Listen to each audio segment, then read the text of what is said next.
পরিশিষ্ট বরাহনগর মঠ প্রথম পরিচ্ছেদ। আজ সোমবার ৯ই মে ১৮৮৭, জ্যৈষ্ঠ কৃষ্ণা দ্বিতীয়া তিথি। নরেন্দ্রাদি ভক্তেরা মঠে আছেন। শরৎ, বাবুরাম ও কালী শ্রীক্ষেত্রে গিয়াছেন। নিরঞ্জন মাকে দেখিতে গিয়াছেন। মাস্টার আসিয়াছেন। খাওয়া দাওয়ার পর মঠের ভাইরা একটু বিশ্রাম করিতেছেন। বুড়ো গোপাল গানের খাতাতে গান নকল করিতেছেন। বৈকাল হইল। রবীন্দ্র উন্মত্তের ন্যায় আসিয়া উপস্থিত। শুধু পা, কালা পেড়ে কাপড় আধখানা পরা। উন্মাদের চক্ষুর ন্যায় তার চক্ষের তারা ঘুরিতেছে। সকলে জিজ্ঞাসা করিলেন, কি হয়েছে? রবীন্দ্র বলিলেন, একটু পরে সমস্ত বলছি। আমি আর বাড়ি ফিরিয়া যাইব না, আপনাদের এইখানেই থাকব। সে বিশ্বাসঘাতক। বলেন কি মহাশয়, 5 বছরের অভ্যাস, মদ, তার জন্য ছেড়েছি। 8 মাস হলো ছেড়েছি, সে কিনা বিশ্বাসঘাতক? মঠের ভাইরা সকলে বলিলেন, তুমি ঠান্ডা হও, কিসে করে এলে? রবীন্দ্র, আমি কলিকাতা থেকে বরাবর শুধু পায়ে হেঁটে এসেছি। ভক্তেরা জিজ্ঞাসা করিলেন, তোমার আর আধখানা কাপড় কোথা গেল? রবীন্দ্র বলিলেন, সে আসবার সময় টানাটানি করলে, তাই আধখানা ছিঁড়ে গেল। ভক্তেরা বললেন, তুমি গঙ্গা স্নান করে এসো, এসে ঠান্ডা হও, তারপর কথাবার্তা হবে। রবীন্দ্র কলিকাতার একটি অতি সম্ভ্রান্ত কায়স্থ বংশে জন্মগ্রহণ করিয়াছেন। বয়ক্রম 20-22 বৎসর হইবে। ঠাকুর শ্রীরামকৃষ্ণকে দক্ষিণেশ্বর কালীবাড়িতে দর্শন করিয়াছিলেন এবং তাঁহার বিশেষ কৃপাভাজন হইয়াছিলেন। একবার 3 রাত্রি তাঁহার কাছে বাস করিয়াছিলেন। স্বভাবতী মধুর ও কোমল। ঠাকুর খুব স্নেহ করিয়াছিলেন, কিন্তু বলিয়াছিলেন, তোর কিন্তু দেরি হবে, এখনও তোর একটু ভোগ আছে, এখন কিছু হবে না। যখন ডাকাত পড়ে তখন ঠিক সেই সময় পুলিশে কিছু করতে পারে না। একটু থেমে গেলে তবে পুলিশ এসে গ্রেপ্তার করে। আজ রবীন্দ্র বারাঙ্গনার মোহে পড়িয়াছেন, কিন্তু অন্য সকল গুণ আছে। গরিবের প্রতি দয়া, ঈশ্বর চিন্তা, এই সমস্ত আছে। বেশ্যাকে বিশ্বাসঘাতক মনে করিয়া অর্ধ বস্ত্রে মঠে আসিয়াছেন। সংসারে আর ফিরিবেন না, এই সংকল্প। রবীন্দ্র গঙ্গা স্নানে যাইতেছেন। পরামানিকের ঘাটে যাইবেন। একটি ভক্ত সঙ্গে যাইতেছেন। তাহার বড় সাধ যে ছেলেটির সাধু সঙ্গে চৈতন্য হয়। স্নানের পর তিনি রবীন্দ্রকে ঘাটের নিকটস্থ শ্মশানে লইয়া গেলেন। তাহাকে মৃতদেহ দর্শন করাইতে লাগিলেন আর বলিলেন, এখানে মঠের ভাইরা মাঝে মাঝে একাকী এসে রাত্রে ধ্যান করেন। এখানে আমাদের ধ্যান করা ভালো। সংসার যে অনিত্য, তা বেশ বোধ হয়। রবীন্দ্র সেই কথা শুনিয়া ধ্যানে বসিলেন। ধ্যান বেশিক্ষণ করিতে পারিলেন না, মন অস্থির রহিয়াছে। উভয়ে মঠে ফিরিলেন। ঠাকুর ঘরে আসিয়া উভয়ে ঠাকুরকে প্রণাম করিলেন। ভক্তটি বলিলেন, এই ঘরে মঠের ভাইরা ধ্যান করেন। রবীন্দ্রও একটু ধ্যান করিতে বসিলেন, কিন্তু ধ্যান বেশিক্ষণ হইল না। মনি, কি মন কি বড় চঞ্চল? তাই বুঝি উঠে পড়লে? তাই বুঝি ধ্যান ভালো হলো না? আর যে সংসারে ফিরব না তা নিশ্চিত, তবে মনটা চঞ্চল বটে। মণি ও রবীন্দ্র মঠের এক নিভৃত স্থানে দাঁড়াইয়া আছেন। মণি বুদ্ধদেবের গল্প করিতেছেন। দেবকন্যাদের একটি গান শুনে বুদ্ধদেবের প্রথম চৈতন্য হয়েছিল। আজকাল মঠে বুদ্ধচরিত ও চৈতন্যচরিতের আলোচনা সর্বদাই হয়। মণি সেই গান গাহিতেছেন। জুড়াইতে চাই, কোথায় জুড়াই, কোথা হতে আসি, কোথা ভেসে যাই। ফিরে ফিরে আসি, কত কাঁদি হাসি, কোথা যাই, সদা ভাবি গো তাই। রাত্রে নরেন্দ্র, তারক ও হরিশ কলিকাতা হইতে ফিরিলেন। আসিয়া বলিলেন, খুব খাওয়া হয়েছে। তাহাদের কলিকাতায় কোনো ভক্তের বাড়িতে নিমন্ত্রণ হইয়াছিল। নরেন্দ্র ও মঠের ভাইরা, মাস্টার, রবীন্দ্র ইত্যাদি এরাও দানাদের ঘরে বসিয়াছেন। নরেন্দ্র মঠে আসিয়া সমস্ত কথা শুনিয়াছেন। নরেন্দ্র গাহিতেছেন, গীতচ্ছলে যেন রবীন্দ্রকে উপদেশ দিতেছেন। ছাড়ো মোহ, ছাড়ো ছাড়ো রে কুমন্ত্রণা, জানো তারে তবে যাবে যন্ত্রণা।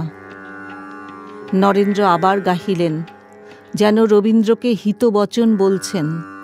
पीले रे अवधूत मतवारा, प्याला प्रेम हरिरसकारे, वाल अवस्था खेल गवाई, तरुण भये नारी बशकारे।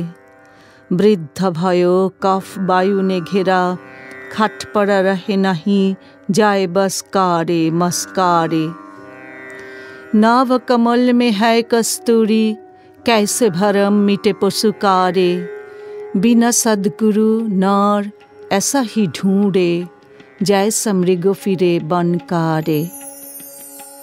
কিয়ৎক্ষণ পরে মঠের ভাইরা কালী তপস্বীর ঘরে বসে আছেন। গিরিশের বুদ্ধচরিত ও চৈতন্যচরিত দুইখানি নূতন পুস্তক আসিয়াছে। নরেন্দ্র, শশী, রাখাল, প্রসন্ন, মাস্টার ইত্যাদি বসিয়া আছেন। নূতন মঠে আসা পর্যন্ত শশী এক মনে দিনরাত ঠাকুরের পূজাদি সেবা করেন। তাহার সেবা দেখিয়া সকলে অবাক হইয়াছেন। ঠাকুরের অসুখের সময় তিনি রাত দিন যেরূপ তাহার সেবা করিয়াছিলেন, আজও সেইরূপ অনন্য মন এক ভক্তি হইয়া সেবা করিতেছেন। মঠের এক ভাই বুদ্ধচরিত ও চৈতন্যচরিত পড়িতেছেন।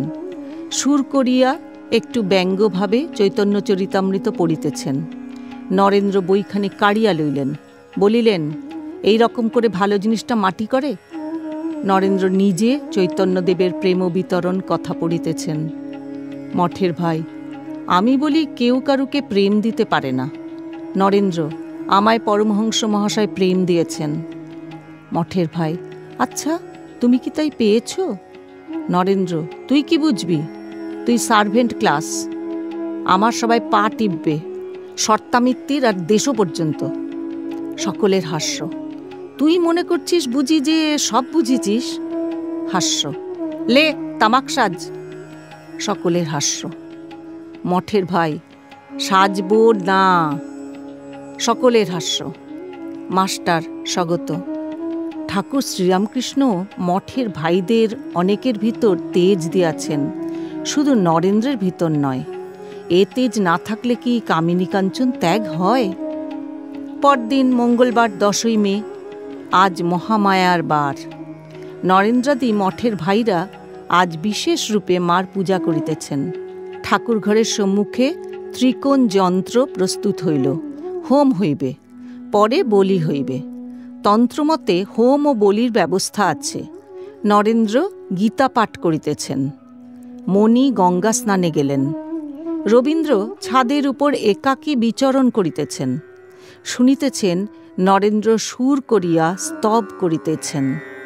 ওং মনোবুদ্ধঙ্কার চিত্তানি নাহং, ন চ শ্রোত্রজিহ্বে ন চ ঘ্রাণনেত্রে, ন চ ব্যোমভূমির্ন তেজো ন বায়ু, চিদানন্দরূপঃ শিবোহং শিবোহং।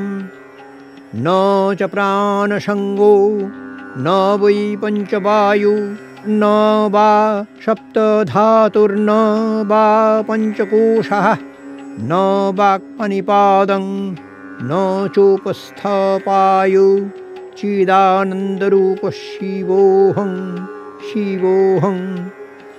ন মে দেশরাগৌ ন মে লোভমোহৌ, মদো নৈব মে নৈব মাৎসর্যভাবঃ। ন ধর্মো ন চার্থো ন কামো ন মোক্ষো, চিদানন্দরূপঃ শিবোহং শিবোহং। ন পুণ্যং ন পাপং ন সৌখ্যং ন দুঃখং, ন মন্ত্রো ন তীর্থ ন বেদা ন যজ্ঞঃ।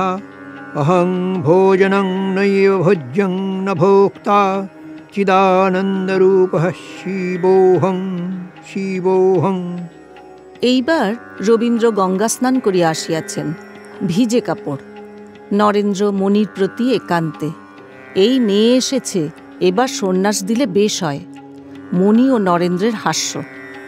প্রসন্ন রবীন্দ্রকে ভিজে কাপড় ছাড়িতে বলিয়া তাহাকে একখানা গেরুয়া কাপড় আনিয়া দিলেন।